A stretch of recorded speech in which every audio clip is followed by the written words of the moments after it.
का खालसा वाहिगुरु जी की फतेह।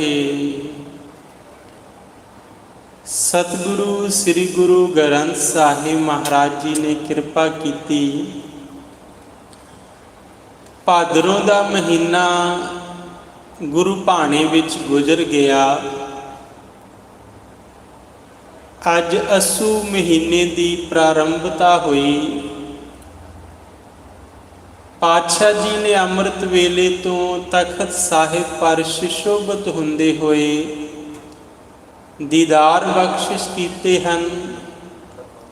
नितनेम दियां पवित्र बाणियां दा पाठ होया, 12 माह जी दा जाप होया अते आसा जी वार दा कीर्तन गुरमुख कीर्तनिया सिखां ने संगतां नूं सरवण कराया। आपां सरबत संगतां अमृत वेले तो गुरु पिता जी दे दर्शन करते हुए, बाणी सरवण करते, बाणी पढ़ते हुए गुरु चरनां विच अरदास कर रहे हाँ कि पातशाह कृपा करियो। जिस महीने की प्रारंभता हुई है, ये महीना तुहाडे भाणे विच सुख आनंद नाल गुजर जाए। सो हुण संगत जी नित की मर्यादा अनुसार समा होया है जो पातशाह जी ने अमृत वेले अपने मुखार बिंद तो मुखवाक बख्शिश किया। मुखवाक की विचारदा आओ सारिया संगतां प्यार नाल विचार नाल जुड़िए, मन बिरती नूं एकाग्र करन दा यतन करिए। सारे प्यार नाल आखिए सतनाम श्री वाहिगुरु साहिब जी। फिर सारी संगत एक बारी गज के प्यार नाल आखिए सतनाम श्री वाहिगुरु साहिब जी। जैत सरी महला पंजवा। शंत घर पहला एक ओंकार सतगुर प्रसाद। श्लोक दर्शन प्यासी दिन रात, चितवो अन दिन नीत। खोल कपट गुर मेलिया, नानक हर संग मीत। सिरताज शहीदां बाणी के बोहित, शांति के पुंज। पंजवें गुरुदेव धन श्री गुरु अर्जन देव महाराज जी जैत श्री राग विच सुशोभित गुरु ग्रंथ साहिब जी दे पावन अंग नंबर 703 अते 4 उपर अंकित अज दा उपदेश बख्शिश कर रहे हैं। शब्द की जिहड़ी शैली है वो संत है। पहले घर विच गायन करन दा हुक्म करते हुए मालिक सतगुरु परमेश्वर नूं याद करते हैं, क्योंकि साध संगत गुरु ग्रंथ साहिब सच्चे पातशाह जी ने सानू ये सिक्ख्या बख्शिश की है कि कोई भी कारज करना है, कारज की आरंभता ते अरदास करनी है कि कारज सफल होवे। कारज की सफलता ते शुकराना करना है कि मालिक तुहाडी किरपा नाल ये कारज नेपरे चढ़िया। और अरदास केवल एक परमात्मा अगे करनी है, क्योंकि उस तो बिना कोई दूजा नहीं संसार ते जिहड़ा मनुख की आस नूं पूर्ण करन की समर्था रखदा होवे। क्योंकि सबना गल्लां समर्थ सुआमी, सो क्यों मन होवे सारे। कह नानक मन मेरे सदा रहो हर नाल। एक ही समर्थ परमात्मा है जिहड़ा सारे कारजां नूं करन जोग है। एक ओंकार उही सारी सृष्टि नूं सिरजदा है, सारी सृष्टि की पालना करता है ਔਰ ਸਾਰੀ ਸ੍ਰਿਸ਼ਟੀ ਨੂੰ ਸੰਭਾਲਦਾ ਹੈ। ਐਸਾ ਪਰਮਾਤਮਾ ਜਿਹੜਾ ਹੈ ਤਾਂ ਬੜੇ ਨੇੜੇ ਹੈ, ਹਰ ਥਾਂ ਤੇ ਹਾਜ਼ਰ ਹੈ, ਪਰ ਐਸੇ ਪਰਮਾਤਮਾ ਦੀ ਪ੍ਰਾਪਤੀ ਵਾਸਤੇ ਸਤਿਗੁਰ ਪ੍ਰਸਾਦ, ਸੱਚੇ ਗੁਰੂ ਦੀ ਪ੍ਰਸਾਦ ਕਿਰਪਾ ਦੀ ਬੇਹੱਦ ਜ਼ਰੂਰਤ ਹੈ। ਸਤਿਗੁਰੂ ਦੀ ਕਿਰਪਾ ਤੋਂ ਬਿਨਾ ਸੰਸਾਰ ਵਿੱਚ ਵਸਦੇ ਹੋਏ ਨਿਰੰਕਾਰ ਨੂੰ ਦੇਖਣਾ ਮਨੁੱਖ ਦੇ ਵੱਸ ਦੀ ਗੱਲ ਨਹੀਂ। ਕੋਲ ਨੇੜੇ ਰਹਿੰਦੇ ਹੋਏ ਪਰਮਾਤਮਾ ਤੋਂ ਵੀ ਮਨੁੱਖ ਦੂਰ ਹੈ ਉਦੋਂ ਤੱਕ ਜਦੋਂ ਤੱਕ ਗੁਰੂ ਦੀ ਮਿਹਰਾਮਤ ਨਹੀਂ ਹੁੰਦੀ। ਇਸ ਲਈ ਗੁਰੂ ਅਰਜਨ ਦੇਵ ਪਾਤਸ਼ਾਹ ਜੀ ਕਿਰਪਾ ਕਰਦੇ ਕਿ ਸੱਚੇ ਸਤਿਗੁਰੂ ਜੀ ਦੀ ਕਿਰਪਾ ਦਾ ਪਾਤਰ ਬਣ, ਤੈਨੂੰ ਇੱਕ ਪਰਮਾਤਮਾ ਨਾਲ ਮਿਲਾ ਦੇਵੇਗਾ। ਸ਼ਬਦ ਦੀ ਆਰੰਭਤਾ ਸ਼ਲੋਕ ਤੋਂ ਪਾਤਸ਼ਾਹ ਜੀ ਕਰਦੇ, ਦਰਸ਼ਨ ਪਿਆਸੀ ਦਿਨਸ ਰਾਤ ਚਿਤਵੋ ਅਨ ਦਿਨ ਨੀਤ। ਦੇਖੋ ਸਾਧ ਸੰਗਤ, ਜਦੋਂ ਤੱਕ ਮਨੁੱਖ ਨੂੰ ਕਿਸੇ ਚੀਜ਼ ਦੀ ਲੋੜ ਮਹਿਸੂਸ ਨਹੀਂ ਹੁੰਦੀ ਉਦੋਂ ਤੱਕ ਆਪਾਂ ਉਸ ਵਸਤੂ ਦੀ ਭਾਲ ਨਹੀਂ ਕਰਦੇ। ਇੱਥੋਂ ਤੱਕ ਵੀ ਹੈ ਕਿ ਜਦੋਂ ਤੱਕ ਪਿਆਸ ਨਹੀਂ ਲੱਗਦੀ ਉਦੋਂ ਤੱਕ ਆਪਾਂ ਪਾਣੀ ਦੀ ਖੋਜ ਨਹੀਂ ਕਰਦੇ ਕਿ ਪਾਣੀ ਕਿੱਥੇ ਹੈ, ਕਿਸ ਤਰ੍ਹਾਂ ਦਾ ਹੈ। ਪਰ ਜਦੋਂ ਅੰਦਰ ਪਿਆਸ ਪੈਦਾ ਹੁੰਦੀ ਹੈ ਉਦੋਂ ਫਿਰ ਮਨੁੱਖ ਭਾਲ ਵਿੱਚ ਜੁਟ ਜਾਂਦਾ ਹੈ ਕਿ ਮੈਨੂੰ ਪਿਆਸ ਲੱਗੀ ਹੈ, ਜਲ ਕਿੱਥੋਂ ਮਿਲੇਗਾ, ਕਿਉਂਕਿ ਜਿੰਨਾ ਚਿਰ ਜਲ ਨਹੀਂ ਮਿਲੇਗਾ ਉਨਾ ਚਿਰ ਮੈਨੂੰ ਸ਼ਾਂਤੀ ਨਹੀਂ ਮਿਲੇਗੀ। ਪਾਤਸ਼ਾਹ ਜੀ ਕਹਿੰਦੇ ਰੱਬ ਦਾ ਬਖਸ਼ਿਸ਼ ਭਰਿਆ ਇਹ ਪਿਆਰਾ ਸੁਨੇਹਾ ਹੈ ਕਿ ਤੇਰੇ ਅੰਦਰ ਇੱਕ ਪਿਆਸ ਲੱਗੇ, ਦਰਸ਼ਨ ਪਿਆਸੀ ਦਿਨਸ ਰਾਤ। ਦਿਨ ਤੇ ਰਾਤ ਲਗਾਤਾਰ ਤੇਰੇ ਅੰਦਰ ਇਹ ਉਮੀਦ ਹੋਵੇ ਕਿ ਇਹ ਸਿਰਜਣਹਾਰ ਪਰਮਾਤਮਾ ਤੂੰ ਸਿਰਜਿਆ ਵੀ ਹੈ, ਸਵਾਰਿਆ ਵੀ ਹੈ, ਸ਼ਿੰਗਾਰਿਆ ਵੀ ਹੈ, ਪਰ ਆਪਣੇ ਦਰਸ਼ਨ ਤਾਂ ਬਖਸ਼। ਜਿਸ ਤਰ੍ਹਾਂ ਭਗਤ ਰਵਿਦਾਸ ਜੀ ਕਿਰਪਾ ਕਰਦੇ ਆ, ਉਹ ਕਹਿੰਦੇ ਕਿ ਹੇ ਮਾਲਕ ਅਕਾਲ ਪੁਰਖ ਵਾਹਿਗੁਰੂ, ਕਿੰਨੇ ਜਨਮ ਬਖਸ਼ਿਸ਼ ਕੀਤੇ ਆ ਤੂੰ, ਤੇ ਸਾਰੇ ਜਨਮ ਐਵੇਂ ਹੀ ਗੁਜ਼ਰ ਗਏ ਕਿ ਤੇਰੇ ਦਰਸ਼ਨ ਪ੍ਰਾਪਤ ਨਹੀਂ ਹੋਏ। ਬਹੁਤ ਜਨਮ ਵਿਛਰੇ ਥੇ ਮਾਧੋ, ਇਹੋ ਜਨਮ ਤੁਮਾਰੇ ਲਿਖੇ। ਹੁਣ ਮੈਂ ਆਪਣਾ ਪੂਰਾ ਜਨਮ ਸਮਰਪਿਤ ਕਰਤਾ ਏ। ਕਹਿ ਰਵਿਦਾਸ ਆਸ ਲਗ ਜੀਵੋਂ, ਚਿਰ ਭਇਓ ਦਰਸ਼ਨ ਦੇਖੇ। ਮੈਂ ਇੱਕ ਉਮੀਦ ਲੈ ਕੇ ਜ਼ਿੰਦਗੀ ਜਿਉ ਰਿਹਾ ਹਾਂ। ਇਹ ਸਮੁੱਚੀ ਜ਼ਿੰਦਗੀ ਦਾ ਮੇਰਾ ਮੰਤਵ ਇਹ ਹੈ ਕਿ ਮੈਨੂੰ ਤੁਹਾਡੇ ਦਰਸ਼ਨ ਪ੍ਰਾਪਤ ਹੋ ਜਾਣ। ਤੇ ਜੇ ਹੁਣ ਆਪਾਂ ਸੋਚੀਏ ਵੀ ਆਪਾਂ ਸਾਰੇ ਗੁਰਦੁਆਰਾ ਸਾਹਿਬ ਤਾਂ ਆਉਂਦੇ ਹਾਂ, ਸ੍ਰੀ ਗੁਰੂ ਗ੍ਰੰਥ ਸਾਹਿਬ ਮਹਾਰਾਜ ਦੇ ਦਰਸ਼ਨ ਤਾਂ ਕਰਦੇ ਹਾਂ, ਇਹ ਬਹੁਤ ਭਾਰੀ ਪੁੰਨ ਹੈ। ਪਰ ਨਾਲ ਹੀ ਮਾਲਕ ਜੀ ਨੇ ਲਿਖਿਆ ਕਿ ਸਤਿਗੁਰ ਨੂੰ ਸਭ ਕੋ ਵੇਖਦਾ, ਜੇਤਾ ਜਗਤ ਸੰਸਾਰ, ਡਿਠੈ ਮੁਕਤ ਨਾ ਹੋਵਈ, ਜਿਚਰ ਸ਼ਬਦ ਨਾ ਕਰੈ ਵਿਚਾਰ। ਗੁਰੂ ਨੂੰ ਸਭ ਕੋ ਵੇਖਦਾ, ਸਾਰੀ ਦੁਨੀਆ ਵਿੱਚੋਂ ਬਹੁਤ ਸਾਰੇ ਲੋਕ ਨੇ ਜੋ ਗੁਰੂ ਪਾਤਸ਼ਾਹ ਜੀ ਦੇ ਦਰਸ਼ਨ ਕਰਦੇ ਆ, ਪਰ ਡਿਠੈ ਮੁਕਤ ਨਾ ਹੋਵਈ, ਜਿਚਰ ਸ਼ਬਦ ਨਾ ਕਰੈ ਵਿਚਾਰ। ਜਿੰਨਾ ਚਿਰ ਇਸ ਗੁਰੂ ਗ੍ਰੰਥ ਸਾਹਿਬ ਦੇ ਸ਼ਬਦ ਦੀ ਵਿਚਾਰ ਮਨੁੱਖ ਦੇ ਅੰਦਰ ਨਹੀਂ ਵਸਦੀ, ਕੇਵਲ ਦਰਸ਼ਨ ਕਰਨ ਨਾਲ ਮੁਕਤ ਨਹੀਂ ਹੋਇਆ ਜਾਵੇਗਾ। ਕਿਉਂਕਿ ਜਦੋਂ ਅਸੀਂ ਗੁਰੂ ਗ੍ਰੰਥ ਸਾਹਿਬ ਜੀ ਦੇ ਦਰਸ਼ਨ ਕਰਾਂਗੇ ਤਾਂ ਗੁਰੂ ਗ੍ਰੰਥ ਸਾਹਿਬ ਜੀ ਇਹ ਦੱਸਣ, ਮਤਾ ਇਹ ਭੁਲੇਖਾ ਰੱਖੀ ਕਿ ਗੁਰੂ ਕੇਵਲ ਗ੍ਰੰਥ ਸਾਹਿਬ ਵਿੱਚ ਤੇ ਗੁਰਦੁਆਰੇ ਵਿੱਚ ਹੀ। ਗੁਰੂ ਗ੍ਰੰਥ ਸਾਹਿਬ ਨੇ ਇਹ ਗੱਲ ਸਪਸ਼ਟ ਕੀਤੀ ਕਿ ਪਹਿਲਾਂ ਧਾਰਮਿਕ ਲੋਕਾਂ ਨੂੰ ਇਹ ਭੁਲੇਖਾ ਰਿਹਾ ਹੈ।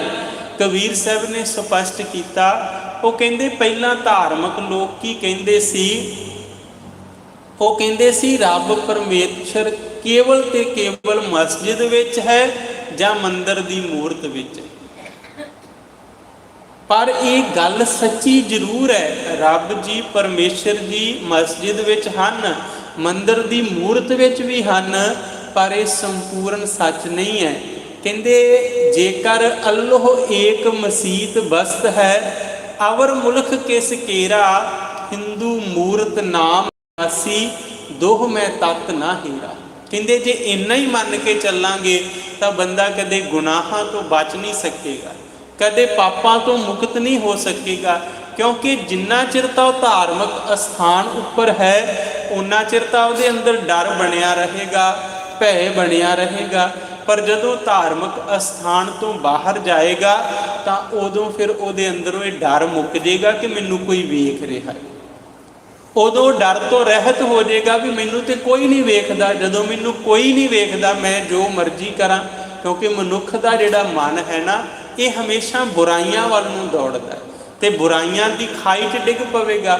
ਮਹਾਰਾਜ ਜੀ ਦੀ ਬਾਣੀ 'ਚ ਇੱਥੋਂ ਤੱਕ ਲਿਖਿਆ, ਕਹਿੰਦੇ ਕੁਝ ਧਾਰਮਿਕ ਲੋਕਾਂ ਨੇ ਮੰਨਿਆ ਕਿ ਰੱਬ ਕੇਵਲ ਇੱਕ ਦਿਸ਼ਾ ਵਿੱਚ ਹੀ ਹੈ, ਦੱਖਣ ਦੇਸ਼ ਹਰੀ ਕਾ ਵਾਸਾ, ਪਸ਼ਚਿਮ ਅੱਲ੍ਹ ਮੁਕਾਮਾ। ਪਰ ਮਹਾਰਾਜ ਜੀ ਕਹਿੰਦੇ ਦੱਖਣ ਤੇ ਪਸ਼ਚਿਮ ਦੋ ਹੀ ਥਾਵਾਂ ਤੇ ਪਰਮਾਤਮਾ ਨਹੀਂ, ਦਿਲ ਮਹਿ ਖੋਜ ਦਿਲੇ ਦਿਲ ਖੋਜੋ ਇਹੀ ਠੌਰ ਮੁਕਾਮਾ। ਕਹਿੰਦੇ ਪਰਮਾਤਮਾ ਦਾ ਅਸਲੀ ਨਿਵਾਸ ਤਾਂ ਜੀਵਾਂ ਦੇ ਹਿਰਦੇ ਵਿੱਚ ਹੈ। ਜੇਕਰ ਕਿਸੇ ਨੇ ਪਰਮਾਤਮਾ ਦੀ ਖੁਸ਼ੀ ਪ੍ਰਾਪਤ ਕਰਨੀ ਹੈ ਤਾਂ ਉਸ ਤੋਂ ਪਹਿਲਾਂ ਉਸ ਨੂੰ ਪਰਮਾਤਮਾ ਦੇ ਜੀਵਾਂ ਦੀ ਖੁਸ਼ੀ ਪ੍ਰਾਪਤ ਕਰਨੀ ਪਵੇਗੀ। ਰੱਬ ਦੇ ਜੀਆਂ ਨੂੰ ਦੁਖੀ ਕਰਕੇ ਰੱਬ ਦੇ ਦਰਸ਼ਨ ਨਹੀਂ ਹੋ ਸਕਦੇ, ਕਿਉਂਕਿ ਭਗਤ ਸਾਹਿਬ ਸ਼ਬਦਾਂ 'ਚ ਸਾਫ਼ ਸ਼ਬਦਾਂ 'ਚ ਲਿਖਿਆ, ਕਹਿੰਦੇ ਜੇ ਤੋ ਪ੍ਰਿਆ ਦੀ ਸਿੱਖ ਹਿਆਓ ਨਾ ਠਾਹੇ ਕਹੀਦਾ। ਕਹਿੰਦੇ ਜੇ ਤੈਨੂੰ ਪਿਆਰੇ ਦੇ ਦਰਸ਼ਨਾਂ ਦੀ ਆਸ ਹੈ ਨਾ ਤਾਂ ਫਿਰ ਕਿਸੇ ਦਾ ਦਿਲ ਨਾ ਦੁਖਾਈ। ਦੋ ਪਾਤਰ ਨੇ ਸਿੱਖ ਇਤਿਹਾਸ ਵਿੱਚ, ਉਹਨਾਂ ਦੋ ਪਾਤਰਾਂ ਦਾ ਨਾਂ ਭਾਈ ਕਾਹਨ ਸਿੰਘ ਨਾਭਾ ਨੇ ਸੋਹਣਾ ਤੇ ਮੋਹਨਾ ਲਿਖਿਆ। ਸੋਹਣਾ ਪਤਨੀ ਹੈ, ਮੋਹਨਾ ਪਤੀ ਹੈ। ਆਪਣੀ ਜ਼ਿੰਦਗੀ ਦੇ ਵਿੱਚ ਇਹਨਾਂ ਨੇ ਇੱਕ ਨਿਯਮ ਬਣਾਇਆ ਕਿ ਅਸੀਂ ਠਾਕੁਰ ਜੀ ਦਾ ਇਸ਼ਨਾਨ ਕਰਵਾਉਣਾ ਪਵਿੱਤਰ ਜਲ ਨਾਲ। ਇਸ਼ਨਾਨ ਕਰਾਉਣ ਤੋਂ ਉਪਰੰਤ ਠਾਕੁਰ ਜੀ ਨੂੰ ਭੋਗ ਲਵਾਉਣਾ ਔਰ ਉਸ ਤੋਂ ਬਾਅਦ ਅਸੀਂ ਕੁਝ ਆਪ ਛਕਣਾ ਹੈ ਤੇ ਕਿਸੇ ਲੋੜਵੰਦ ਨੂੰ ਛਕਾਉਣਾ ਹੈ। ਤਾਂ ਧਾਰਮਿਕ ਬਿਰਤੀ ਹੈ। ਬੜਾ ਲੰਮਾ ਸਮਾਂ ਗੁਜ਼ਰ ਗਿਆ, ਬੜਾ ਲੰਮਾ ਸਮਾਂ ਗੁਜ਼ਰ ਗਿਆ ਇਹ ਨਿਯਮ ਨਿਭਾਉਂਦਿਆਂ। ਉਸ ਵੇਲੇ ਪਾਣੀ ਦੇ ਸਰੋਤ ਅੱਜ ਵਾਂਗ ਨਹੀਂ ਸਨ। ਦੂਰੋਂ ਦਰੇਡਿਓਂ ਦਰਿਆਵਾਂ ਨਦੀਆਂ ਤੋਂ ਪਾਣੀ ਲੈ ਕੇ ਆਉਣਾ ਪੈਂਦਾ ਸੀ। ਇੱਕ ਦਿਨ ਗਰਮੀ ਦੀ ਰੁੱਤੇ ਠਾਕੁਰ ਜੀ ਦੇ ਇਸ਼ਨਾਨ ਵਾਸਤੇ ਜਲ ਲੈ ਕੇ ਆ ਰਹੇ ਨੇ ਔਰ ਰਸਤੇ ਵਿੱਚ ਇੱਕ ਪਿਆਸਾ ਮਿਲਿਆ ਔਰ ਪਿਆਸਾ ਵੀ ਬਹੁਤ ਜ਼ਿਆਦਾ ਵਿਆਕੁਲ ਹੈ ਪਾਣੀ ਤੋਂ ਬਿਨਾਂ। ਉਹਨੇ ਇਹਨਾਂ ਅੱਗੇ ਫਰਿਆਦ ਕੀਤੀ ਹੈ, ਰੱਬ ਦੇ ਪਿਆਰਿਓ ਤੁਹਾਡੇ ਕੋਲੇ ਜਲ ਹੈ ਤੇ ਥੋੜਾ ਜਲ ਮੈਨੂੰ ਛਕਾ ਦਿਓ। ਜੇਕਰ ਤੁਸੀਂ ਜਲ ਛਕਾਓਗੇ ਤਾਂ ਮੇਰੇ ਪ੍ਰਾਣ ਬਚ ਜਾਣਗੇ। ਹੁਣ ਇੱਕ ਬੰਨੇ ਨੇਮ ਹੈ, ਇੱਕ ਬੰਨੇ ਪ੍ਰੇਮ ਹੈ। ਹੁਣ ਨੇਮ ਦੇ ਬੱਚੇ ਨੇ ਕਿ ਜੇ ਜਲ ਇਹਨੂੰ ਛਕਾ ਦਿੱਤਾ ਇਹ ਜਲ ਠਾਕੁਰ ਦੇ ਇਸ਼ਨਾਨ ਵਾਸਤੇ ਪਵਿੱਤਰ ਨਹੀਂ ਰਹੇਗਾ। ਜੇ ਠਾਕੁਰ ਜੀ ਦਾ ਇਸ਼ਨਾਨ ਨਾ ਕਰਵਾਇਆ ਤੇ ਸਾਡਾ ਨੇਮ ਟੁੱਟ ਜਾਵੇਗਾ। ਹੁਣ ਮਨਾ ਕਰਤਾ ਉਹਨੇ, ਬੜੇ ਤਰਲੇ ਲਏ ਵੀ ਨਹੀਂ ਮੈਨੂੰ ਜਲ ਛਕਾ ਦਿਓ, ਮੇਰੀ ਜਾਨ ਬਚ ਜਾਏਗੀ, ਇਹਦੇ ਵਿੱਚ ਮੇਰੀ ਵੀ ਭਲਾਈ ਤੁਹਾਡੀ ਵੀ ਭਲਾਈ ਹੈ। ਪਰ ਮਨ ਕਠੋਰ ਹੋ ਚੁੱਕਾ ਸੀ, ਅੱਗੇ ਤੁਰ ਕੇ ਜਲ ਨਹੀਂ ਛਕਾਇਆ। ਪਿਆਸ ਨਾਲ ਤੜਫਦੇ ਹੋਏ ਉਸ ਇਨਸਾਨ ਨੇ ਆਖਿਆ, ਓਏ ਪੱਥਰ ਨੂੰ ਜਿੰਨਾ ਚਿਰ ਮਰਜ਼ੀ ਧੋ ਲਿਓ ਪਰ ਇਸ ਸੰਸਾਰ ਵਿੱਚ ਨਿਰੰਕਾਰ ਦੇ ਦਰਸ਼ਨ ਤੁਹਾਨੂੰ ਨਹੀਂ ਲੱਭਣਗੇ, ਕਿਉਂਕਿ ਤੁਹਾਡੇ ਅੰਦਰ ਦਇਆ ਹੀ ਨਹੀਂ ਹੈਗੀ। ਸਤਿਗੁਰੂ ਜੀ ਨੇ ਬਾਣੀ 'ਚ ਵੀ ਇਹੀ ਲਿਖਿਆ, ਪ੍ਰਵਾਨਗੀ ਕਿਸ ਚੀਜ਼ ਦੀ ਹੈ? ਜੀ ਦਇਆ ਪ੍ਰਵਾਨ। ਜੇ ਕੋਈ ਜੀਆਂ ਤੇ ਦਇਆ ਕਰਦਾ ਉਹ ਪ੍ਰਵਾਨ ਹੋ ਜਾਂਦਾ। ਉਹੀ ਗੱਲ ਹੋਈ, ਮਨ ਨਹੀਂ ਟਿਕਿਆ, ਸ਼ਾਂਤੀ ਨਹੀਂ ਆਈ, ਸੰਤੁਸ਼ਟੀ ਨਹੀਂ ਆਈ।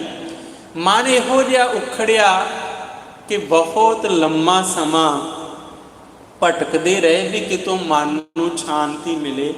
10 ਪੈਂਦਿਆਂ ਸਮਾਂ ਆਇਆ, ਧੰਨ ਸਾਹਿਬ ਸ੍ਰੀ ਗੁਰੂ ਗੋਬਿੰਦ ਸਿੰਘ ਸੱਚੇ ਪਾਤਸ਼ਾਹ ਜੀ ਦੇ ਦਰਬਾਰ 'ਚ ਹਾਜ਼ਰ ਹੋਣਾ ਚਾਹੁੰਦੇ ਆ। ਪਰ ਇਹੋ ਜਿਹਾ ਕਾਰਨ ਬਣਦਾ ਕਿ ਗੁਰੂ ਗੋਬਿੰਦ ਸਿੰਘ ਦਰਸ਼ਨ ਨਹੀਂ ਬਖਸ਼ਦੇ। ਗੁਰੂ ਗੋਬਿੰਦ ਸਿੰਘ ਸੱਚੇ ਪਾਤਸ਼ਾਹ ਜੀ ਜਦੋਂ ਦਰਸ਼ਨ ਨਹੀਂ ਨਾ ਬਖਸ਼ਦੇ, ਬੜੇ ਮਨ ਦੇ ਵਿੱਚ ਦੁਖੀ ਹੁੰਦੇ। ਉਹ ਗੱਲ ਵਾਰ-ਵਾਰ ਮੁੜ ਚੇਤੇ ਆਉਂਦੀ ਹੈ ਵੀ ਕਿੱਡਾ ਗੁਨਾਹ ਹੋ ਗਿਆ, ਪਿਆਸੇ ਨੂੰ ਪਾਣੀ ਨਹੀਂ ਪਿਆਇਆ ਗਿਆ। ਧੰਨ ਮਾਤਾ ਅਜੀਤ ਕੌਰ ਜੀ ਨੂੰ ਮਿਲਦੇ ਹੈ। ਮਾਤਾ ਜੀ ਕਹਿੰਦੇ ਦੇਖੋ ਬੱਚਿਆਂ ਤੋਂ ਗਲਤੀਆਂ ਹੋ ਜਾਂਦੀਆਂ ਨੇ, ਮਾਪੇ ਬਖਸ਼ ਦਿੰਦੇ ਆ। ਗੁਰੂ ਬਖਸ਼ਾਂਦੇ ਬਖਸ਼ ਦੇਵੇਗਾ, ਪਰ ਕਿਸੇ ਭਾਵਨਾ ਨਾਲ ਸੇਵਾ ਕਰੋ। ਫਿਰ ਸੇਵਾ ਸ਼ੁਰੂ ਕਰ ਦਿੱਤੀ। ਇੱਕ ਬਗੀਚਾ ਫੁੱਲਾਂ ਦਾ ਉਗਾਇਆ, ਬੜੀ ਭਾਵਨਾ ਨਾਲ ਉਸ ਫੁੱਲਾਂ ਦੇ ਬਗੀਚੇ ਦੇ ਵਿੱਚ ਸੇਵਾ ਕਰਦੇ ਹੈ। ਜਦੋਂ ਫੁੱਲ ਖਿੜਦੇ ਆ ਮਾਤਾ ਅਜੀਤ ਕੌਰ ਜੀ ਉਹਨਾਂ ਫੁੱਲਾਂ ਦਾ ਹਾਰ ਬਣਾਉਂਦੇ ਆ, ਧੰਨ ਸਾਹਿਬ ਸ੍ਰੀ ਗੁਰੂ ਗੋਬਿੰਦ ਸਿੰਘ ਸੱਚੇ ਪਾਤਸ਼ਾਹ ਜੀ ਨੂੰ ਭੇਟ ਕਰਦੇ ਆ।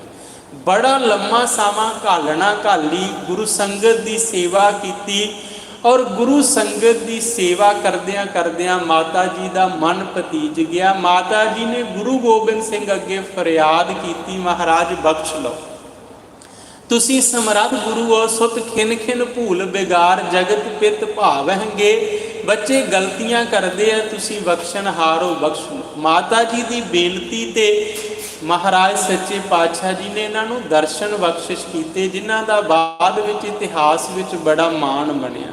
ਕਿਉਂਕਿ ਮਹਾਰਾਜ ਸੱਚੇ ਪਾਤਸ਼ਾਹ ਜੀ ਕਹਿੰਦੇ ਕੇਵਲ ਇੱਕ ਨਿਯਮ ਨਿਭਾਉਣਾ ਵੀ ਗੁਰਦੁਆਰਾ ਸਾਹਿਬ ਆ ਕੇ ਆਪਾਂ ਮੱਥਾ ਟੇਕ ਲਿਆ, ਗੱਲ ਇੱਥੋਂ ਤੱਕ ਨਹੀਂ ਰਹਿਣੀ ਚਾਹੀਦੀ। ਅਸਲ ਵਿੱਚ ਗੁਰੂ ਗ੍ਰੰਥ ਸਾਹਿਬ ਆਖਦੇ ਕੀ ਨੇ, ਇਹ ਗੱਲ ਵੀ ਸਾਨੂੰ ਮੰਨਣੀ ਪਵੇਗੀ। ਜੇ ਅਸੀਂ ਗੁਰੂ ਗ੍ਰੰਥ ਸਾਹਿਬ ਜੀ ਦੀ ਗੱਲ ਸੁਣਾਂਗੇ ਤਾਂ ਗੁਰੂ ਗ੍ਰੰਥ ਸਾਹਿਬ ਜੀ ਕਹਿੰਦੇ ਸਭੈ ਘਟ ਰਾਮ ਬੋਲੇ, ਰਾਮਾ ਬੋਲੇ, ਰਾਮ ਬਿਨਾ ਕੋ ਬੋਲੇ ਰੇ। ਸਾਰਿਆਂ ਜੀਆਂ ਦੇ ਅੰਦਰ ਪਰਮਾਤਮਾ ਬੋਲਦਾ ਹੈ, ਤੇ ਜੇ ਅਸੀਂ ਪਰਮਾਤਮਾ ਦੇ ਜੀਆਂ ਨਾਲ ਧੋਖੇ ਧੜੀਆਂ ਕਰਕੇ ਠੱਗੀਆਂ ਠੋਰੀਆਂ ਮਾਰ ਕੇ ਆਖੀਏ ਵੀ ਬਹੁਤ ਭਾਵਨਾ ਨਾਲ ਲੰਮੇ ਪੈ ਪੈ ਕੇ ਮੱਥਾ ਟੇਕੀਏ ਤੇ ਗੁਰੂ ਖੁਸ਼ ਹੋ ਜਾਵੇਗਾ, ਕਹਿੰਦੇ ਨਹੀਂ ਹੋਵੇਗਾ। ਕਿਉਂਕਿ ਗੁਰੂ ਪਰਮਾਤਮਾ ਉਦੋਂ ਹੀ ਖੁਸ਼ ਹੋਣਗੇ ਜਦੋਂ ਗੁਰੂ ਪਰਮਾਤਮਾ ਦੀ ਸਿੱਖਿਆ ਮੰਨੀ ਜਾਵੇਗੀ। ਅੱਜ ਮਹਾਰਾਜ ਜੀ ਕਿਰਪਾ ਕਰਦੇ ਹੈ ਕਿ ਭਾਈ ਜੇ ਆਉਣਾ ਹੈ ਤਾਂ ਇੱਕ ਆਸ ਤੇ ਪਿਆਸ ਲੈ ਕੇ ਆ, ਦਰਸ਼ਨ ਪਿਆਸੀ ਦਿਨਸ ਰਾਤ, ਦਿਨੇ ਰਾਤ ਸੰਸਾਰ ਵਿੱਚੋਂ ਨਿਰੰਕਾਰ ਦੇ ਦਰਸ਼ਨਾਂ ਦੀ ਅਰਦਾਸ ਕਰ, ਚਿਤਵੋਂ ਅਨ ਦਿਨ ਨੀਤ। ਰੱਬ ਦੇ ਦਰਸ਼ਨਾਂ ਦੀ, ਪਰਮਾਤਮਾ ਦੇ ਦੀਦਾਰ ਦੀ ਆਸ ਤੇ ਪਿਆਸ ਵਿੱਚ ਦਿਨੇ ਰਾਤ ਉਹਨੂੰ ਪੁਕਾਰ। ਐਵੇਂ ਨਹੀਂ ਲਿਖਿਆ ਬਾਣੀ ਵਿੱਚ, ਕਬੀਰ ਕੇਸੋ ਕੇਸੋ ਕੂਕੀਐ, ਨਾ ਸੋਈਐ ਆਸਾਰ, ਰਾਤ ਦਿਵਸ ਕੇ ਕੂਕਨੇ, ਕਬਹੁ ਕੇ ਸੁਣੈ ਪੁਕਾਰ। ਕਹਿੰਦੇ ਭਲਿਆ ਦਿਨੇ ਰਾਤ ਕੂਕ ਉਸ ਪਰਮਾਤਮਾ ਅੱਗੇ ਪੁਕਾਰ ਕਰ, ਕਦੇ ਤਾਂ ਤੇਰੀ ਪੁਕਾਰ ਪ੍ਰਵਾਨ ਹੋਵੇਗੀ ਨਾ। ਤੇ ਨਾਲ ਹੀ ਇਹ ਲਿਖ ਦਿੱਤਾ ਵੀ ਐਵੇਂ ਲੋਕਾਂ ਨੂੰ ਵਿਖਾਉਣ ਵਾਸਤੇ ਨਾ ਕੂਕਦਾ ਰਹੀ, ਉਹ ਤੇਰੇ ਅੰਦਰ ਹੈ, ਆਪਣੀ ਅਰਦਾਸ ਉਸ ਦੇ ਅੱਗੇ ਕਰੀ। ਕਿਉਂਕਿ ਕਿਤੇ ਨਾ ਹੋਵੇ ਕਬੀਰ ਮੁੱਲਾ ਮੁਨਾਰੇ ਕਿਆ ਚੜ੍ਹੇ, ਸਾਈਂ ਨ ਬਹਿਰਾ ਹੋਏ, ਜਾਂ ਕਾਰਨ ਤੂੰ ਬਾਂਗ ਦੇ ਦਿਲ ਹੀ ਭੀਤਰ ਜੋਏ। ਕਹਿੰਦੇ ਮੁਨਾਰੇ ਤੇ ਚੜ੍ਹ ਕੇ ਮੁੱਲਾ ਉੱਚੀ ਉੱਚੀ ਕੂਕ ਕੇ ਕਿਸ ਨੂੰ ਸੁਣਾਉਣਾ ਹੈ? ਜਿਹਨੂੰ ਉੱਚੀ ਉੱਚੀ ਕੂਕ ਕੇ ਸੁਣਾਉਣਾ ਉਹ ਕਿਤੇ ਦੂਰ ਨਹੀਂ, ਉਹ ਤੇਰੇ ਦਿਲ ਵਿੱਚ ਵਸਦਾ ਹੈ। ਇਸ ਲਈ ਆਪਣੇ ਅੰਦਰੇ ਹੀ ਅੰਦਰ ਉਸ ਪਰਮਾਤਮਾ ਨੂੰ ਚਿਤਵਦਾ ਰਹਿ ਤੇ ਦਿਨੇ ਰਾਤ ਚਿਤਵਦਾ ਰਹਿ। ਤੇ ਇੱਕ ਗੱਲ ਯਕੀਨ ਰੱਖ ਕੇ ਤੁਰੀ, ਭਰੋਸਾ ਰੱਖ ਕੇ ਤੁਰੀ, ਪ੍ਰਭ ਘਾਲਿਆ ਕਿਸੇ ਕਾ ਇੱਕ ਤਿਲ ਨਾ ਗਵਾਈ। ਪਰਮਾਤਮਾ ਕਿਸੇ ਦੀ ਘਾਲਣਾ ਨੂੰ ਨਿਸਫਲ ਨਹੀਂ ਜਾਣ ਦਿੰਦਾ, ਪਰ ਪਰਖਾਂ ਤੇ ਪਰਚੇ ਬੜੇ ਵੱਡੇ ਵੱਡੇ ਪੈਂਦੇ ਐ। ਅਰਦਾਸ ਕਰੀ ਕਿ ਮਹਾਰਾਜ ਮੈਂ ਅਲਪੱਗ ਜੀ ਡੋਲ ਜਾਣ ਵਾਲਾ ਹਾਂ, ਕਿਰਪਾ ਕਰੋ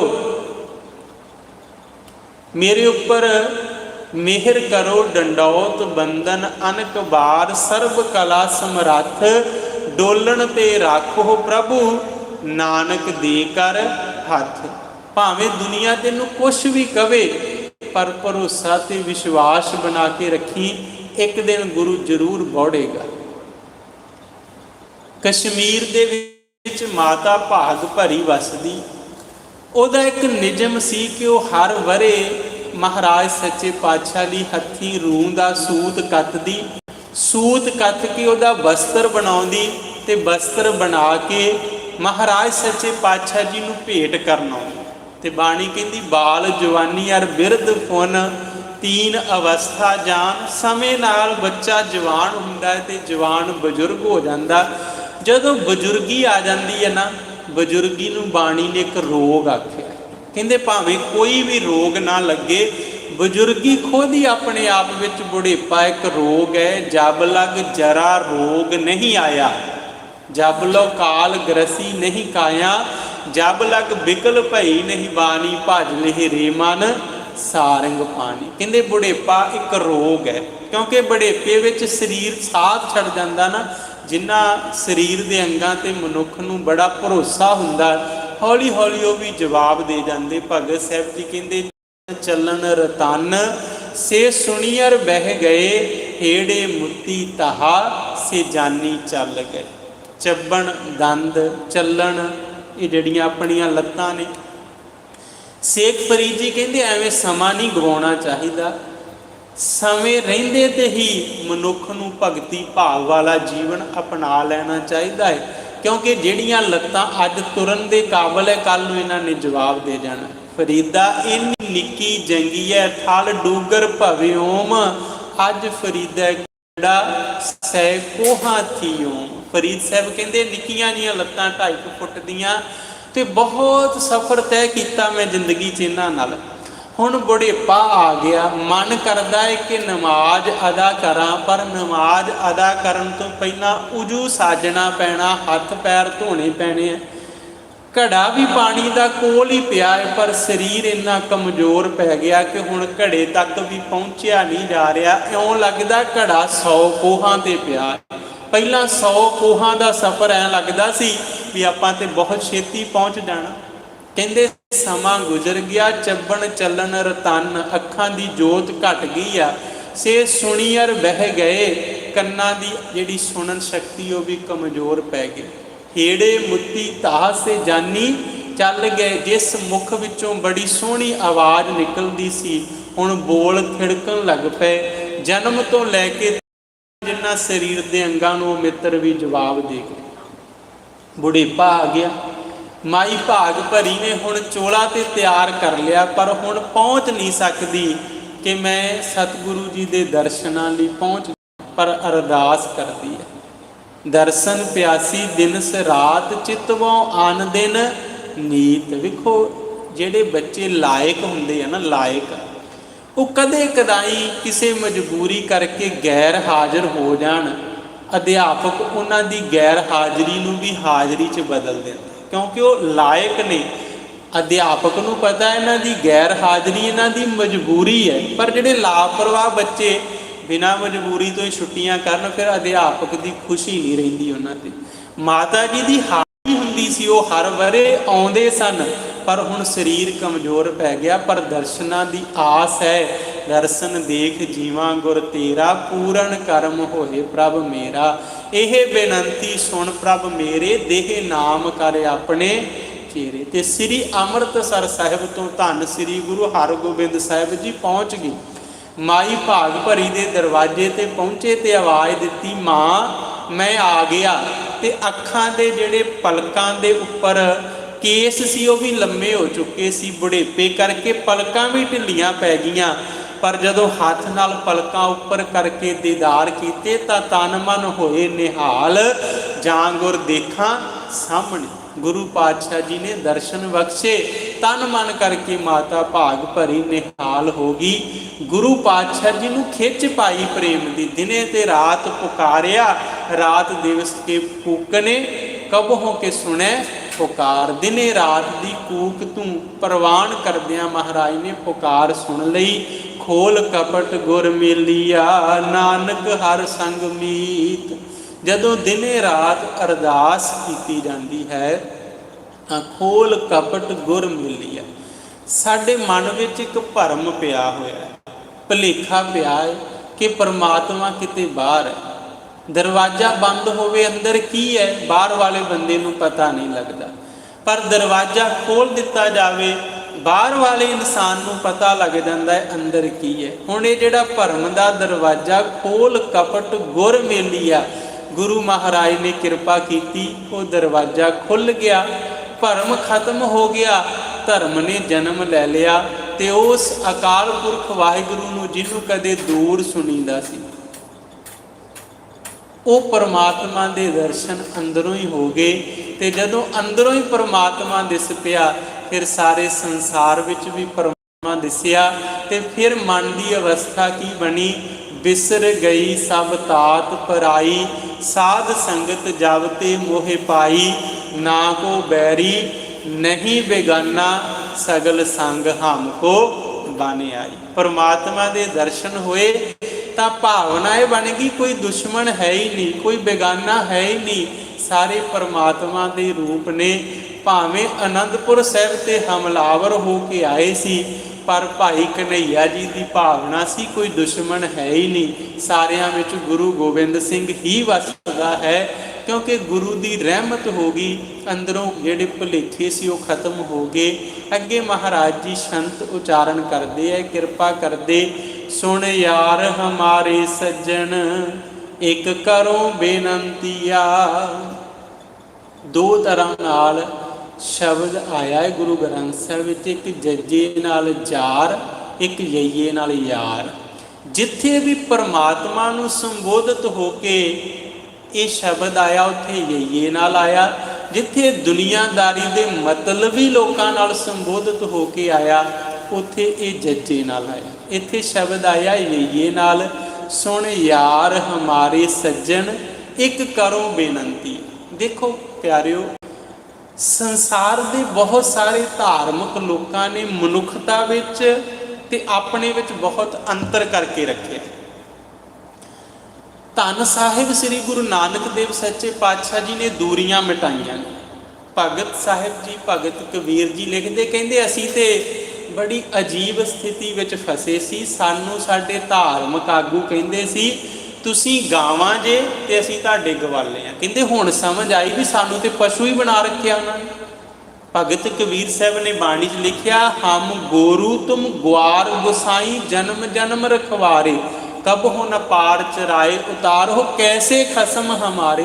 कहते कहता तो हैगा है भी तू गावां ते असीं तुहाडे गवाले आ, पर इन्नी की शक्ति हैगी संसार समुंदर तो तार पार उतार देवे, अगले पार ले जावे, तू तो आप नहीं तरिया सानू की तारेगा। गुरु नानक साहब जी ने आके समझाया, वो मनुखता पशुआं वाली थां नहीं रखनी, मनुखता तो बराबरता के दर्जे नाल। वेखो कोई बंदा विगड़िया होवे ते उन्होंने आपां माड़े शब्दां नाल थोड़ी समझा सकांगे, प्यार नाल गल लावांगे फिर ही वो समझेगा। पातशाह जी ने मनुखता नूं बराबरता का दर्जा दिता, आख्या कि तुसीं साडे भरा हो, तुसीं साडियां भैणां हो, ते आओ आपां रल के परमात्मा जी दे गुण गाइए।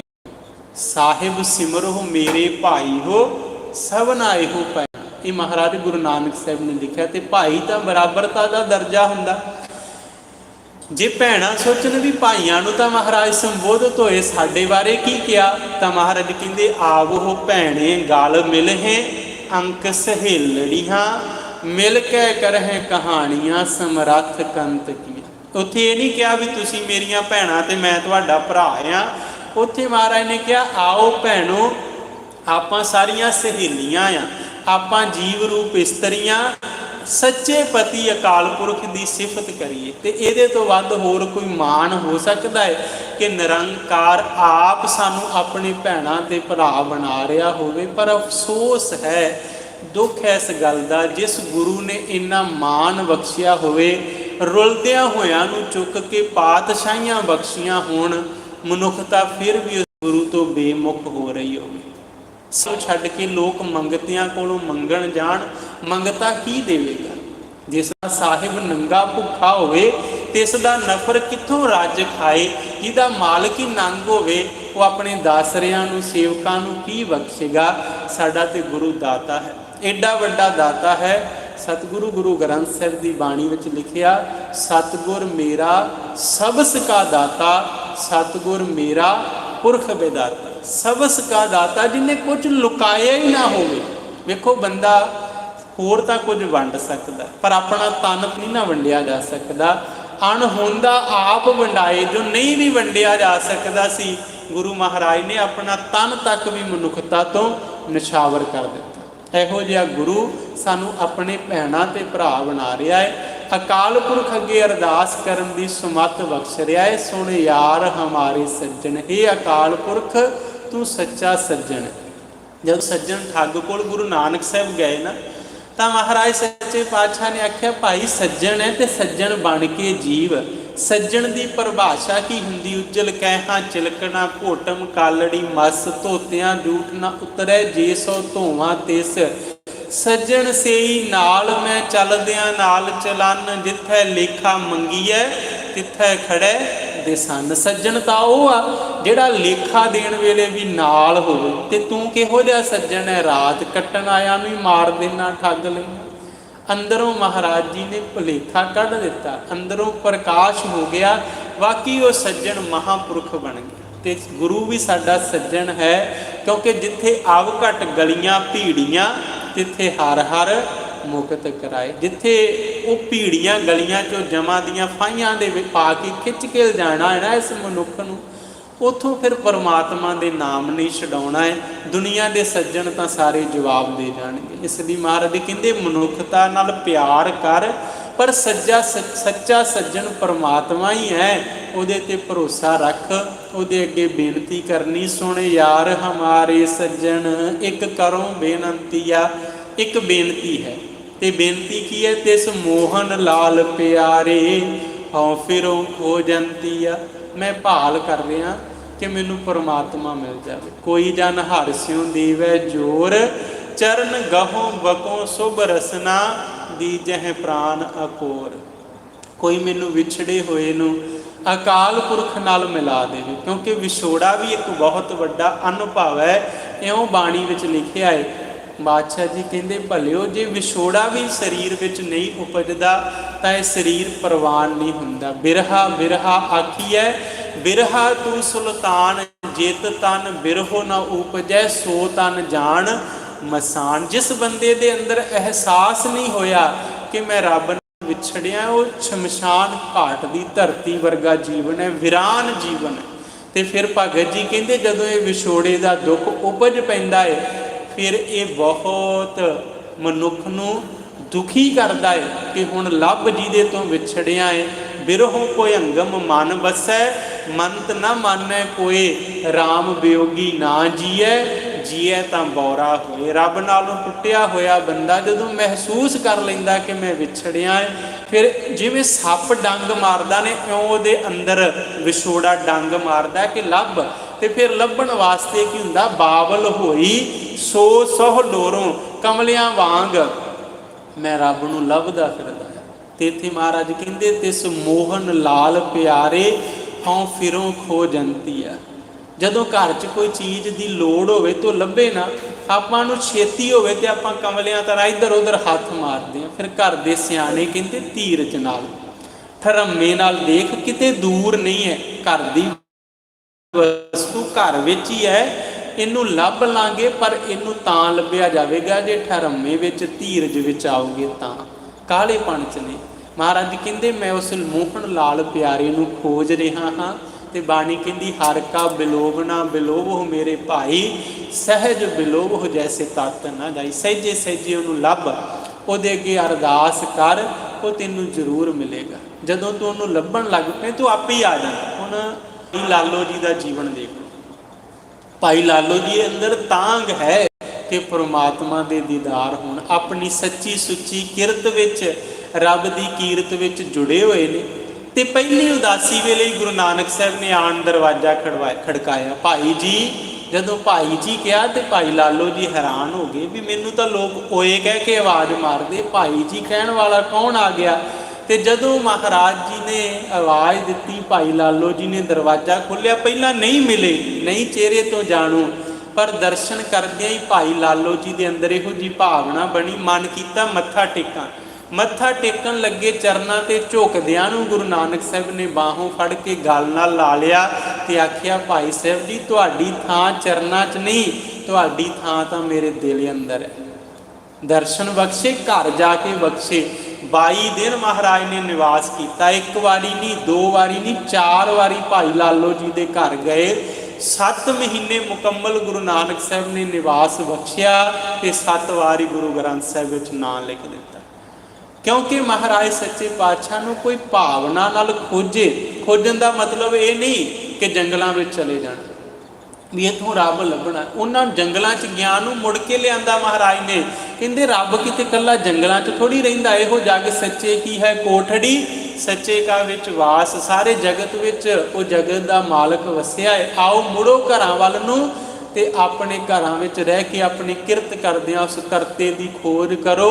ਘਰ ਆ ਕੇ ਕਰਤਾ ਪੁਰਖ ਆਪ ਮਿਲ ਪੈਂਦਾ। ਤਿਸ 10 ਪਿਆਰੇ ਸਿਰ ਧਰੀ ਉਤਾਰੇ, ਇੱਕ ਭੋਰੀ ਦਰਸ਼ਨ ਦੀਜੈ। ਕਹਿੰਦੇ ਮੈਨੂੰ ਕੁਛ ਪਿਆਰੇ ਦੀ ਦੱਸ ਪਾ ਦੇਵੇ, ਮੈਂ ਸਿਰ ਉਤਾਰ ਕੇ ਉਹਦੇ ਚਰਨਾਂ 'ਚ ਰੱਖਦਾ। ਇੱਕ ਭੋਰੀ ਦਰਸ਼ਨ ਦੀਜੈ, ਇੱਕ ਥੋੜਾ ਜਿਹਾ ਦਰਸ਼ਨ ਬਖਸ਼ਿਸ਼ ਵਿੱਚ ਮਿਲ ਜਾਵੇ।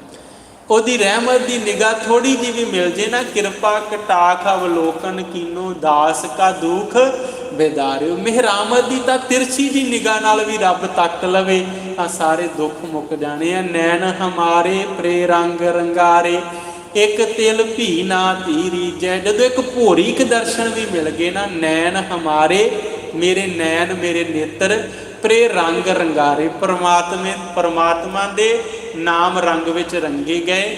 ਇੱਕ ਤਿਲ ਭੀ ਨਾ ਧੀਰੀਜੈ। ਹੁਣ ਇੱਕ ਤਿਲ ਭਰ ਵੀ ਸਮਾਂ ਗੁਜ਼ਰਦਾ ਨਹੀਂ ਜਦੋਂ ਮੈਂ ਆਪਣੇ ਮਾਲਕ ਦੇ ਦਰਸ਼ਨ ਨਾ ਕਰਾਂ। ਅੱਠੇ ਪਹਿਰ ਇੱਕ ਤੈ ਲਿਵੈ ਮਨ ਨੇਨ ਹੁਕਮ ਅਪਾਰ। ਹੁਣ ਮੇਰੀਆਂ ਅੱਖਾਂ ਆਪਣੀ ਮਰਜ਼ੀ ਨਾਲ ਨਹੀਂ ਦੌੜਦੀਆਂ, ਹੁਣ ਤਾਂ ਅੱਠੇ ਪਹਿਰ ਕਣ ਕਣ ਵਿੱਚੋਂ ਪਰਮਾਤਮਾ ਦੇ ਦੀਦਾਰ ਹੁੰਦੇ ਨੇ। ਪ੍ਰਭ ਸਿਉ ਮਨ ਲੀਨਾ ਜਿਉ ਜਲ ਮੀਨਾ, ਚਾਤਰਿਕ ਜਿਵੇਂ ਤਸੰਤੀਆ। ਹੁਣ ਮੇਰਾ ਮਨ ਪ੍ਰਭੂ ਚਰਨਾਂ ਨਾਲ ਇਉਂ ਲੀਨ ਹੋ ਗਿਆ ਜਿਵੇਂ ਮੱਛੀ ਪਾਣੀ ਵਿੱਚ ਲੀਨ ਹੁੰਦੀ ਹੈ। ਪਾਣੀ ਵਿੱਚ ਉਹਨੂੰ ਜਿਵੇਂ ਆਨੰਦ ਆਉਂਦਾ ਹੈ, ਇਵੇਂ ਮੇਰੇ ਮਨ ਨੂੰ ਪ੍ਰਭੂ ਦਰਸ਼ਨਾਂ ਵਿੱਚ ਆਨੰਦ ਆਉਂਦਾ ਹੈ। ਚਾਤਰਿਕ ਜਿਵੇਂ ਤਸੰਤੀਆ, ਬਬੀਹੇ ਨੂੰ ਪਿਆਸ ਲੱਗਦੀ ਹੈ, ਉਹ ਬਰਸਾਤ ਦੀ ਉਡੀਕ ਕਰਦਾ ਹੈ ਕਿ ਬਰਸਾਤ ਆਵੇ, ਬੂੰਦ ਉਹਦੇ ਅੰਦਰ ਜਾਵੇ ਤੇ ਉਹਦੀ ਪਿਆਸ ਮੁੱਕੇ। ਹੁਣ ਮੇਰੀ ਜ਼ਿੰਦਗੀ ਵੀ ਇੱਦਾਂ ਦੀ ਹੈ, ਬਬੀਹੇ ਦੀ ਪਿਆਸ ਵਰਗੀ ਮੇਰੇ ਅੰਦਰ ਪਿਆਸ ਹੈ। ਮਹਾਰਾਜ ਨੇ ਅਸੀਸ ਵੀ ਤਾਂ ਇਹੀ ਦਿੱਤੀ ਹੈ ਨਾ। ਜਦੋਂ ਆਪਾਂ ਗੋਜਰੀ ਰਾਗ ਵਿੱਚ ਪੰਜਵੇਂ ਪਾਤਸ਼ਾਹ ਦਾ ਸ਼ਬਦ ਪੜ੍ਹਦੇ ਹਾਂ, ਪੋਤਾ ਮਾਤਾ ਕੀ ਅਸੀਸ, ਨਿਮਖ ਨਾ ਬਿਸਰੋ ਤੁਮ ਕੋ ਹਰ ਹਰ ਸਦਾ ਭਜੋ ਜਗਦੀਸ਼। ਕਾਪੜ ਪਤ ਪਰਮੇਸ਼ਰ ਰਾਖੀ, ਭੋਜਨ ਕੀਰਤਨ ਨੀਤ, ਸਤਿਗੁਰ ਤੁਮ ਕੋ ਹੋਏ ਦਇਆਲਾ, ਸੰਤ ਸੰਗ ਤੇਰੀ ਪ੍ਰੀਤ। ਅੰਮ੍ਰਿਤ ਪੀਵਹੁ ਸਦਾ ਚਿਰ ਜੀਵਹੁ, ਹਰ ਸਿਮਰਤ ਆਨੰਦ ਅਨੰਤਾ। ਰੰਗ ਤਮਾਸਾ ਪੂਰਨ ਆਸਾ, ਕਬਹਿ ਨ ਵਿਆਪੈ ਚਿੰਤਾ।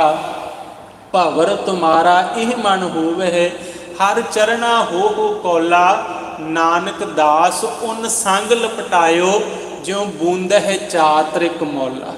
ਕਹਿੰਦੇ ਤੇਰਾ ਮਨ ਗੁਰੂ ਚਰਨਾਂ ਨਾਲ ਇਉਂ ਜੁੜਿਆ ਰਵੇ ਜਿਵੇਂ ਬਬੀਹੇ ਦਾ ਮਨ ਸਵੰਤੀ ਬੂੰਦ ਨਾਲ ਜੁੜਿਆ ਰਹਿੰਦਾ। ਤੇ ਇੱਥੇ ਮਹਾਰਾਜ ਕਹਿੰਦੇ ਹੁਣ ਉਹ ਘੜੀ ਆ ਗਈ ਹੈ। ਚਾਤਰਿਕ ਜਿਵੇਂ ਤਸੰਤੀਆ, ਹੁਣ ਮੇਰੇ ਮਨ ਨੂੰ ਤਾਂਘ ਲੱਗੀ ਰਹਿੰਦੀ ਹੈ ਕਿ ਗੁਰੂ ਦਰਸ਼ਨ ਮੈਂ ਸੁਖ ਪਾਵਾਂ। ਜਨ ਨਾਨਕ ਗੁਰ ਪੂਰਾ ਪਾਇਆ, ਤਿਖਾ ਬੁਝੰਤੀਆ।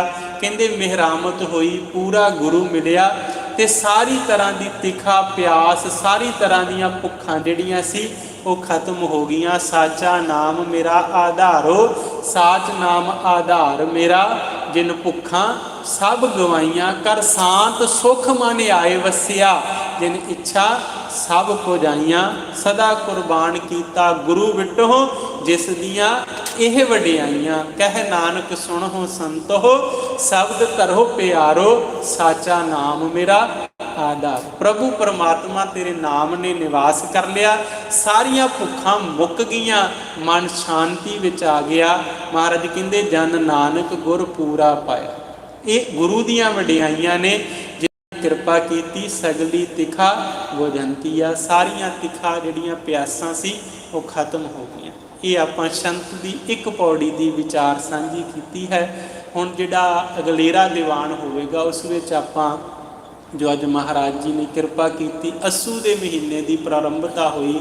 ਅਸੁਨ ਪ੍ਰੇਮ ਉਮਾਹੜਾ ਕਿਉਂ ਮਿਲੀਐ ਹਰ ਜਾਏ, ਉਹ ਸ਼ਬਦ ਵੀ ਬਿਲਕੁਲ ਇਸੇ ਸ਼ਬਦ ਦੇ ਨਾਲ ਮਿਲਦਾ ਜੁਲਦਾ ਹੈ ਕਿ ਕਿਵੇਂ ਪ੍ਰਭੂ ਪਰਮਾਤਮਾ ਦੇ ਦਰਸ਼ਨ ਹੋਣ। ਉਹਦੀ ਹਾਜ਼ਰੀ ਸਤਿਗੁਰੂ ਨੂੰ ਭਾਵੇਗਾ ਤਾਂ ਆਪਾਂ ਅਗਲੇ ਦੀਵਾਨਾਂ ਵਿੱਚ ਕਰਾਂਗੇ। ਆਓ ਹੁਣ ਸਮਾਪਤੀ ਕਰੀਏ, ਆਨੰਦ ਸਾਹਿਬ ਦਾ ਪਾਠ ਪੜ੍ਹੀਏ ਤੇ ਅੰਮ੍ਰਿਤ ਵੇਲੇ ਦੇ ਦੀਵਾਨ ਦੀ ਅਰਦਾਸ ਵਿੱਚ ਸਰਬੱਤ ਦੇ ਭਲੇ ਵਾਸਤੇ ਅਰਦਾਸ ਕਰੀਏ। ਦੋ ਤੁਕਾਂ ਪੜ੍ਹ ਕੇ ਫਤਿਹ ਗਜਾਉਂਦੇ ਹਾਂ ਜੀ। ਪ੍ਰਭ ਸਿਉ ਮਨ ਲੀਨਾ ਜਿਉ ਜਲ ਮੀਨਾ, ਚਾਤਰਿਕ ਜਿਵੈ ਤਸੰਤੀਆ। ਜਨ ਨਾਨਕ ਗੁਰ ਪੂਰਾ ਪਾਇਆ, ਸਗਲੀ ਤਿਖਾ ਬੁਝੰਤੀਆ। ਵਾਹਿਗੁਰੂ ਜੀ ਕਾ ਖਾਲਸਾ, ਵਾਹਿਗੁਰੂ ਜੀ ਕੀ ਫਤਿਹ। ਰਾਮ ਕਲੀ